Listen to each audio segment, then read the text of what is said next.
السلام علیکم ورحمۃ اللہ وبرکاتہ۔ اسلام ہمیں نہ صرف انسانوں بلکہ جانوروں، پرندوں اور چھوٹے سے چھوٹے جاندار سے بھی نرمی اور عدل کا درس دیتا ہے۔ نبیوں کی سنتوں میں بھی عدل اور رحم کی روشن مثالیں ملتی ہیں۔ آج کی حدیث میں ہم ایک نبی کے واقعے سے ایک بہت اہم سبق سیکھنے جا رہے ہیں، انصاف اور رحمت کا وہ پیمانہ جو اللہ تعالیٰ کو محبوب ہے۔ رسول کریم صلی اللہ علیہ وسلم نے فرمایا، گروہ انبیاء میں سے ایک نبی ایک درخت کے سائے میں اترے، وہاں انہیں کسی ایک چیونٹی نے کاٹ لیا تو انہوں نے حکم دیا ان کا سارا سامان درخت کے تلے سے اٹھا لیا گیا، پھر چیونٹیوں کا سارا چھتا جلوا دیا۔ اس پر اللہ تعالیٰ نے ان پر وحی بھیجی کہ تم کو تو ایک ہی چیونٹی نے کاٹا تھا، فقط اسی کو جلانا تھا۔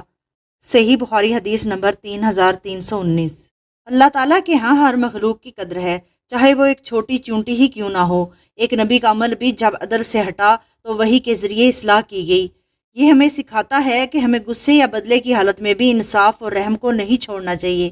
چھوٹی مخلوق کے ساتھ بھی زیادتی نہ کریں، کیونکہ اللہ رب العزت ہر چیز کا حساب لینے والا ہے۔ اگر یہ سبق آپ کے دل کو چھو جائے تو اس ویڈیو کو دوسروں کے ساتھ ضرور شیئر کریں، اور مزید ایسی پیاری اور سبق آموز احادیث کے لیے ہمارے چینل کو سبسکرائب کریں۔ جزاکم اللہ خیرہ۔